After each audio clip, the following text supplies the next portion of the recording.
ಸತ್ಯವಾಗಿ ಒಂದು ಮಾತನ್ನು ಹೇಳಬೇಕಾ? ಈ ಪ್ರಪಂಚದಲ್ಲಿ ನಾನು ಹುಟ್ಟುವುದಕ್ಕಿಂತ ಮೊದಲೇ ಈ ರಂಗದಲ್ಲಿ ಮೆರೆದವ ನೀನು. ನಿನಗೆ ನನ್ನ ಸ್ನೇಹಚಾರ ಅಲ್ಲ, ನನಗೆ ನಿನ್ನ ಸ್ನೇಹಚಾರ ಸಿಕ್ಕಿದ್ದೆ ಪುಣ್ಯ. ನಮ್ಮ ಆತ್ಮೀಯರ ಚಪ್ಪಾಳಿಗಳು ನೋಡು, ಕೆಲವರು ಸಿಳ್ಳು ಹಾಕಿದ್ದಕ್ಕೆ ಏನೇನೋ ಬರೆದಾಗ್ತಾರೆ, ಏನೇನೋ ಹೇಳ್ತಾರೆ. ಮತ್ತೆ ಯಾವ್ದೋ ತಂದಿಟ್ಟದ ಚಿಟ್ಕೊಂಡು ಹೋಗಿ ಅಂತೇಳಿ. ನಾವು ನಿಜವಾಗಿ ಒಬ್ಬನ ಅಭಿಮಾನ ನಮ್ಗೆ ಸಿಗುವುದು ಹೇಗೆ ಅಂತ ಹೇಳಿದ್ರೆ, ಮನೆಯಲ್ಲಿ ಇಷ್ಟು ಸಂಪತ್ತು ಉಂಟು ಅಂತಲ್ಲ, ಯಾರು ನಮ್ಮ ಅಭಿಮಾನಿಗಳು ಇರ್ತಾರೆ ಅವರಿಂದ ಏನು ಪ್ರತಿಕ್ರಿಯೆ ಸಿಗ್ತದೆ, ಅದೇ ನಮಗೆ ದೊಡ್ಡ ಸಂಪತ್ತು ಬಿಟ್ಟರೆ ಬೇರೆ ಯಾವುದಿಲ್ಲ. ಅದಕ್ಕಾಗಿ ಇನ್ನೊಬ್ಬರನ್ನು ನಿಂದಿಸಬೇಕಾದ ಅಗತ್ಯ ಏನುಂಟು? ಯಾರು ಹುಡುಗ? ಯಾರಿಗೆ ಅದು ಉಂಟು. ಹುಡುಗರ ಜೊತೆಯಲ್ಲಿ ಹುಡುಗನಾಗಿ ವ್ಯವಹರಿಸ್ತೇನೆ, ವಯೋವೃದ್ಧರ ಜೊತೆಯಲ್ಲಿ ಎಂದಾಗ ವಯೋವೃದ್ಧರಾಗಿ ವ್ಯವಹರಿಸ್ತೇನೆ, ಮಧ್ಯಮ ಪ್ರಾಯದವರು ಬಂದರೆ ಅವರಾಗಿ ನಾನು ವರ್ತಿಸ್ತೇನೆ. ಅದಕ್ಕಿಂತ ದೊಡ್ಡ ಭಾಗ್ಯ ಬೇರೆ ಯಾವುದು ಬೇಕು? ಅದಕ್ಕಾಗಿ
ಗೌರವಪೂರ್ವಕವಾಗಿ ನಿನ್ನ ಪದತ್ವಯಗಳಿಗೆ ಹೊಂದಿಸಿಕೊಂಡಿದ್ದೇನೆ. ಶುಭವಾಗಲಿ. ನಿನ್ನನ್ನು ಬಹಳ ಅವಸರವಾಗಿ ಕರೆದಿದ್ದೇನೆ. ಅದೇ ಕಾರಣ ಉಂಟು. ಏನು? ಮನಸ್ಸಿಗೆ ಒಂದು ರೀತಿಯ ಬೇಸರ. ಮತ್ತೆ ಇಷ್ಟು ಸೆಕೆ ಆದ್ರೆ ಬೇಸರ ಆಗದೆ ಇರ್ತದ ಪುಣ್ಯ? ಹಾಗಲ್ವೋ? ಮನಸ್ಸಿಗೆ ಬೇಸರ. ಈ ಬೇಸರವನ್ನು ಕಳೆಯುವುದಕ್ಕೆ ದಾರಿ ಯಾವುದು ಎನ್ನುವ ಹಾಗೆ ಯೋಚಿಸುವಂತಹ ಸಂದರ್ಭದಲ್ಲಿ ಇದಕ್ಕೆ ದಾರಿ ಒಂದೇ ಇರುವುದು. ಬೇಟೆ. ಹೌದು ಮಿತ್ರ, ಈಗ ಬೇಟೆ ಆಡಬೇಕಾದ್ರೆ ನನ್ನ ಅಗತ್ಯ ಏನುಂಟು? ನಿನ್ನ ಅಗತ್ಯ ಉಂಟೇ ಉಂಟು. ಹೌದಾ? ಸಕಲ ವ್ಯಾಧರನ್ನು ಕೂಡಿಕೊಂಡು ಬೇಟೆಗೆ ಹೋಗಬಹುದಿತ್ತು. ಅವರಿರುವಾಗ ನಾನು ಯಾಕೆ? ಹಾಗೆಂದು ನಿನ್ನನ್ನು ಕರೆದದ್ದು ಯಾಕೆ? ಅವರನ್ನು ಕರೆದುಕೊಂಡು ಹೋದ್ರೆ ಬೇಟೆ ಮಾತ್ರ ಸರಿ. ಮನಸ್ಸಿಗಾದ ಬೇಸರವನ್ನು ದೂರ ಮಾಡುವುದಕ್ಕಾಗುವುದಿಲ್ಲ. ನೀ ವಿನೋದ ಪ್ರಿಯನಲ್ವೇ? ಹಾಗಾಗಿ ನಿನ್ನನ್ನು ಬರಮಾಡಿಕೊಂಡು. ಮಿತ್ರ, ಏನು? ಗುರುಮಠದಲ್ಲೇ ನಿನ್ನ ನನ್ನ ಒಡನಾಟ ಆಗಿದೆ. ಹೇಗೆ? ನನ್ನ ಅಪ್ಪ ಅಮ್ಮ ಕಳಿಸಿದ್ದು ಓದು ತಿಳಿವಿಂಗಾಗಿ, ಓದು ಸಂತಸಕ್ಕಾಗಿ, ಓದು ಸಾಹಿತ್ಯ ಸಾಗರವನ್ನು ಅರಿತುಕೊಂಬುದಕ್ಕಾಗಿ. ಓದುತ್ತಾ ಓದುತ್ತಾ ಜಾಣನಾಗು, ಓದಿ ಓದಿ ಜಾಣನಾಗು ಮಗು ಅಂತೇಳಿ ಗುರುಮಠಕ್ಕೆ ಕಳಿಸಿದ್ದರಿಂದ ಆತ್ಮೀಯನಾದಂತ ನಿನ್ನ ಸ್ನೇಹಚಾರ ನನ್ನ ಬದುಕಿ ಸಿಕ್ಕಿದ್ದು. ಈ ಸ್ನೇಹಚಾರ ಪ್ರೀತಿಗೂ ತುಂಬಾ ವ್ಯತ್ಯಾಸ ಇದೆ. ಈ ಪ್ರೀತಿ ಅಂತ ಹೇಳಿದ್ರೆ ಹಗ್ಗದಲ್ಲಿ ಸಿಗುವ ಉಪ್ಪಿನಾಗಿ ಯಾರಿಗೆ ಎಲ್ಲಿ ಬೇಕಾದ್ರೂ ಸಿಗ್ತದೆ. ಈ ಸ್ನೇಹಚಾರ ಅನ್ನೋದು ಆಳವಾದ ಸಮುದ್ರದ ಅಡಿಯಲ್ಲಿರುವಂತಹ ಮುತ್ತು ಇದ್ದಾಗೆ. ಅದನ್ನು ಪಡೆಯಲಿಕ್ಕೆ ಅಷ್ಟೇ ಸಾಹಸವಂತನಾಗಬೇಕು, ಧೀರನಾಗಬೇಕು. ಹಾಗೆ ಹೃದಯ ಶ್ರೀಮಂತಿಕೆಯನ್ನು ಹೊಂದಿ 4 ಜನರಿಗೆ ಬೇಕಾದವರಾಗಿ 4 ಮಧ್ಯೆ ನಗುತ್ತಾ ನಗು ಹಂಚುತ್ತಾ ನಗುತ್ತಲೇ ಬದುಕುತ್ತಿರುವಂತಹ ನಿನ್ನ ಸ್ನೇಹಾಚಾರ ನನ್ನ ಬದುಕಿ ಸಿಕ್ಕಿದ್ದು ನನ್ನ ಭಾಗ್ಯ ಅಂತ ನಾನು ತಿಳಿತೇನೆ. ಮಿತ್ರ, ಸತ್ಯವಾಗಿ ಒಂದು ಮಾತನ್ನು ಹೇಳಬೇಕಾ? ಈ ಪ್ರಪಂಚದಲ್ಲಿ ನಾನು ಹುಟ್ಟುವುದಕ್ಕಿಂತ ಮೊದಲೇ ಈ ರಂಗದಲ್ಲಿ ಮೆರೆದವ ನೀನು. ನಿನಗೆ ನನ್ನ ಸ್ನೇಹಚಾರ ಅಲ್ಲ, ನನಗೆ ನಿನ್ನ ಸ್ನೇಹಚಾರ ಸಿಕ್ಕಿದ್ದೆ ಪುಣ್ಯ. ಆದ್ರೂ ಎಷ್ಟು ಬೆಳೆದ್ರು, ಎಷ್ಟು ವರ್ಷ ಇದ್ರು, ನಾವೊಂದು ಗಜಗಂಬ ಇದ್ದಾಗ ಮಾತ್ರ ಬಿಟ್ರೆ ಬೇರೆ ಯಾವುದಿಲ್ಲ. ನೋಡು, ಅದಕ್ಕೆ ಬೇಕಾಗಿ ನಮ್ಮ ಆತ್ಮೀಯರ ಚಪ್ಪಾಳಿಗಳು ನೋಡು, ಕೆಲವರು ಸಿಳ್ಳು ಹಾಕಿದ್ದಕ್ಕೆ ಏನೇನೋ ಬರೆದಾಗ್ತಾರೆ, ಏನೇನೋ ಹೇಳ್ತಾರೆ. ಮತ್ತೆ ಯಾವ್ದೋ ತಂದಿಟ್ಟದ ಚಿಟ್ಕೊಂಡು ಹೋಗಿ ಅಂತೇಳಿ. ನಾವು ನಿಜವಾಗಿ ಒಬ್ಬನ ಅಭಿಮಾನ ನಮ್ಗೆ ಸಿಗುವುದು ಹೇಗೆ ಅಂತ ಹೇಳಿದ್ರೆ, ಮನೆಯಲ್ಲಿ ಇಷ್ಟು ಸಂಪತ್ತು ಉಂಟು ಅಂತಲ್ಲ, ಯಾರು ನಮ್ಮ ಅಭಿಮಾನಿಗಳು ಇರ್ತಾರೆ ಅವರಿಂದ ಏನು ಪ್ರತಿಕ್ರಿಯೆ ಸಿಗ್ತದೆ, ಅದೇ ನಮಗೆ ದೊಡ್ಡ ಸಂಪತ್ತು ಬಿಟ್ಟರೆ ಬೇರೆ ಯಾವುದಿಲ್ಲ. ಅದಕ್ಕಾಗಿ ಇನ್ನೊಬ್ಬರನ್ನು ನಿಂದಿಸಬೇಕು. ಮಾಡಬೇಕಾದ ಅಗತ್ಯ ಏನುಂಟು? ಖಂಡಿತ ಪ್ರಯೋಜನವೇ ಇಲ್ಲ. ಅವರು ಆ ರೀತಿ ಸಿಳ್ಳೆ ಚಪ್ಪಾಳೆ ಹೊಡೆದಾಗ ಹೃದಯ ಶ್ರೀಮಂತಿಯುಳ್ಳಂತ ನಾವು ಅದನ್ನು ಆಸ್ವಾದಿಸಬೇಕು, ಅವರನ್ನು ಆಶೀರ್ವದಿಸಬೇಕು. ಯಾರು ನಮ್ಮ ಬಗ್ಗೆ ಈ ರೀತಿ ಅಭಿಮಾನವನ್ನು ತೋರಿಸ್ತಾರೋ ಅವರಿಗೆ ದೇವರು ಉತ್ತರೋತ್ತರ ಅಭಿವೃದ್ಧಿ ಹೊಂದಕ್ಕೆ ಅನುಗ್ರಹಿಸಲಿ ದೇವಂತ ನಾವು ಆಶೀರ್ವಾದ ಮಾಡಬೇಕು. ಬಿಟ್ರೆ ಒಟ್ಟಾರೆ ಮಾತಾಡೋದಲ್ಲ. ಮಿತ್ರ, ಓ ನನ್ನ ನಿನ್ನ ಸ್ನೇಹಾಚಾರ ಅದು ಹೇಗೆ?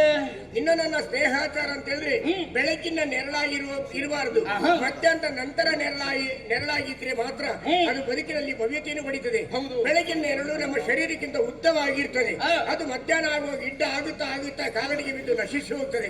ಮಧ್ಯಾಹ್ನದ ನಂತರ ನೆರಳಾದ್ರೆ ಮೊದಲು ಗಿಡ್ಡವಾಗಿದ್ದು ಬೆಳೀತಾ ಬೆಳೀತಾ ಬೆಳೀತಾ ಉದ್ದವಾಗಿ ನಮ್ಮ ಶರೀರಕ್ಕಿಂತಲೂ ಐಕ್ಯವಾಗಿ ಹೋಗ್ತದೆ. ಅದಕ್ಕಿಂತಲೂ ಬೇರೆ ಸ್ನೇಹಾಚಾರ ಬೇಕಾ? ಖಂಡಿತ ಬೇಡವೇ ಬೇಡ. ಈ ಪ್ರಪಂಚದಲ್ಲಿ ಅತಿ ಶ್ರೀಮಂತರು ಯಾರು ಮಿತ್ರ? ಶ್ರೀಮಂತರು ಎಷ್ಟೋ ಮಂದಿ ಇರ್ತಾರೆ, ಬೇಕಾದಷ್ಟು ಹಣ ಸಂಪತ್ತುಂಟು, ಮನೆ ಉಂಟು, ಮಠ ಉಂಟು, ಓಡಾಡೋದಕ್ಕೆ ಬಹಳಷ್ಟು ವಾಹನಗಳಿದೆ ಅಂತ ಹೇಳಿದವರಿಗೆ ಸರಿಯಾಗಿ ರಾತ್ರಿ ಹೊತ್ತಲ್ಲಿ ನಿದ್ದೆ ಬರುವುದಿಲ್ಲ. ಏನು ಹೊಟ್ಟೆಗೆ ತಿನ್ಲಿಕ್ಕಿಲ್ಲದವರಿಗೆ ಮಾತ್ರ ರಾತ್ರಿ ಹೊತ್ತಲ್ಲಿ ಗೊರಕೆ ಹೊಡಿತಾನೆ, ಗೊರಕೆ ತಿಮ್ಮವ. ಹೌದಾ? ಹಾಗಾಗಿ ಅದೇ ಮುಖ್ಯ ಅಲ್ಲ, ನಿಜವಾಗಿಯೂ ಮಾನಸಿಕವಾದಂತ ನೆಮ್ಮದಿ ಯಾರಿಗುಂಟು ಅವನಷ್ಟು ದೊಡ್ಡ ಶ್ರೀಮಂತಿಗೆ ಬೇರೆ ಯಾರಿಲ್ಲ. ಹೌದಲ್ಲ? ಸಣ್ಣ ಉದಾಹರಣೆ ಕೊಡ್ತೇನೆ ನಾನು. ಮತ್ತೆ ಹುಡುಗ ಹಾಗೆ ಮಾತಾಡಿದ್ರೆ ಹೀಗೆ ಮಾತಾಡಿದ್ರೆ ಹೇಳ್ಬಾರ್ದು. ಯಾರು ಹುಡುಗ? ಯಾರಿಗೆ ಹುಡುಗ? ಅದು ಉಂಟು ನನಗೆ. ಹುಡುಗರ ಜೊತೆಯಲ್ಲಿ ಹುಡುಗನಾಗಿ ವ್ಯವಹರಿಸ್ತೇನೆ, ವಯೋವೃದ್ಧರ ಜೊತೆಯಲ್ಲಿ ಎಂದಾಗ ವಯೋವೃದ್ಧರಾಗಿ ವ್ಯವಹರಿಸ್ತೇನೆ, ಮಧ್ಯಮ ಪ್ರಾಯದವರು ಬಂದರೆ ಅವರಾಗಿ ನಾನು ವರ್ತಿಸ್ತೇನೆ. ಅದಕ್ಕಿಂತ ದೊಡ್ಡ ಭಾಗ್ಯ ಬೇರೆ ಯಾವುದು ಬೇಕು? ಅದಕ್ಕಾಗಿ ಅಲ್ವಾ ನಾನು ನಿನ್ನ ಜೊತೆಗೆ ಬಂದದ್ದು. ಹೌದು ಮಿತ್ರ. ಯಾವನೊಬ್ಬ ಶ್ರೀಮಂತನ ಮನೆಯ ಅಂಗಳದಲ್ಲಿ ಮಲಗಿದ ಹೊರಗೆ ಅವನು ಒಳ್ಳೆ ಗೊರಕೆ ಹೊಡಿತಿದ್ದ. ಶ್ರೀಮಂತಿಗೆ ಉಳ್ಳಂತ ವ್ಯಕ್ತಿ ಆಗಾಗ ಬಂದು ನೋಡ್ತಾನೆ ಹೋಗ್ತಾನೆ, ನೋಡ್ತಾನೆ ಹೋಗ್ತಾನೆ, ಇವನು ಗೊರಕೆ ಹೊಡಿತಾನೆ ಇರ್ತಾನೆ. ಪಾಪ ಏನು ಮಾಡುದು ಅಂತ ಹೇಳಿ ಅವನನ್ನು ಎಬ್ಬಿಸಿ ಒಂದು 500 ಕೊಟ್ಟಂತೆ. ತಗೋ ಪುಣ್ಯಾತ್ಮ, ನಿನ್ನ ಬಡತನ ನನಗೆ ಅರ್ಥ ಆಯ್ತು ಅಂತ ಹೇಳಿ ಅವನು 500 ಕೊಟ್ಟು ಅವನು ಮಾಳಿಗೆಯ ಮೇಲೆ ಒಳ್ಳೆ ಕಂಪಿನ ಕೋಣೆಯಲ್ಲಿ ಗೊರಕೆ ಹೊಡೆದು ಮಲಗಿದ. ಈ 500 ತಗೊಂಡವನಿಗೆ 100 ಖರ್ಚು ಮಾಡಿದ, ಇನ್ನು 400 ಉಳಿತಲ್ವಾ?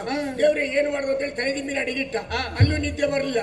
ಈಗ ಅವನು ಮಲಗುವ ಗೋಣಿ ಅಡಿಯಲ್ಲಿಟ್ಟ, ಅಲ್ಲಿಯೂ ನಿದ್ದೆ ಬರಲಿಲ್ಲ. ಗಂಟು ಕಟ್ಟಿ ಕಂಕಲ್ಲಿ ಇಟ್ಕೊಂಡು ಮಲಗಿದ, ಅಲ್ಲಿಯೂ ನಿದ್ದೆ ಬರಲಿಲ್ಲ.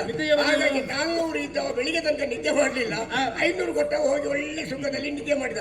ಹಾಗಾಗಿ ಶ್ರೀಮಂತಿಗೆ ಇದ್ದ ವ್ಯಕ್ತಿ ಆಗಾಗ ದಾನ ಮಾಡ್ತಾ ಹೋದ್ರೆ ಅವ್ರಿಗೆ ಒಳ್ಳೆ ನಿದ್ದೆ ಬರ್ತದೆ. ಅದಕ್ಕಿಂತ ಬೇರೆ ಸಂಪತ್ತು ಬೇಡ. ಹಾಗಾದ್ರೆ ಸಂಪತ್ತಿದ್ದವನು ನಿಜವಾದ ಶ್ರೀಮಂತ ಅಲ್ಲ. ಅಲ್ಲ. ಯಾರು ನಗುತ್ತಾ ನಗುತ್ತಾ ಬದುಕಿನಲ್ಲಿ ಇರ್ತಾರೋ ಅವರಷ್ಟು ದೊಡ್ಡ ಶ್ರೀಮಂತರು ಬೇರೆ ಯಾರು ಇಲ್ಲ ಅಂತ ನನ್ನ ಅನಿಸಿಕೆ ಅಷ್ಟೇ. ಹಾಗಾದ್ರೆ ನನಗೆ ನೋಡಿ ಇದ್ರ ಅಡಿಯಲ್ಲಿ ಮಲಗಿದ್ರು ನಿದ್ದೆ ಬರ್ತದೆ. ಏನು ಹುಡುಕು ಸ್ವರ ಬಂದ್ರು ಇದ್ರ ಅಡಿಯಲ್ಲಿ ಮಲಗಿದ್ರು ಒಳ್ಳೆ ನಿದ್ದೆ ಬರ್ತದೆ. ನಿನ್ನಲ್ಲಿ ಏನಿಲ್ಲ, ಏನಾದ್ರೂ ಬೇಕಿದ್ರೆ ನಾನೇ ಕೊಡಬೇಕು. ಇದು ಬೇರೆಯವ್ರದ್ದು ಹಾಕೊಂಡು ಬರುದು. ಹೌದಲ್ವಾ? ಅದು ಹಾಗಾದ್ರೆ ಇನ್ನೂ ಇದಕ್ಕೆ ಇರೋದು ಖಾಲಿ 2 ತಿಂಗಳು ವಾಯಿದೆ ಮಾತ್ರ. ಚಿಂತಿಸಬೇಡ, ನಾನಿದ್ದೇನಲ್ವಾ? ನಿನಗೆ ಏನು ಬೇಕು, ಎಷ್ಟು ಬೇಕು, ಯಾವುದು ಬೇಕು ಎಲ್ಲ ಭಂಡಾರದಲ್ಲಿದೆ.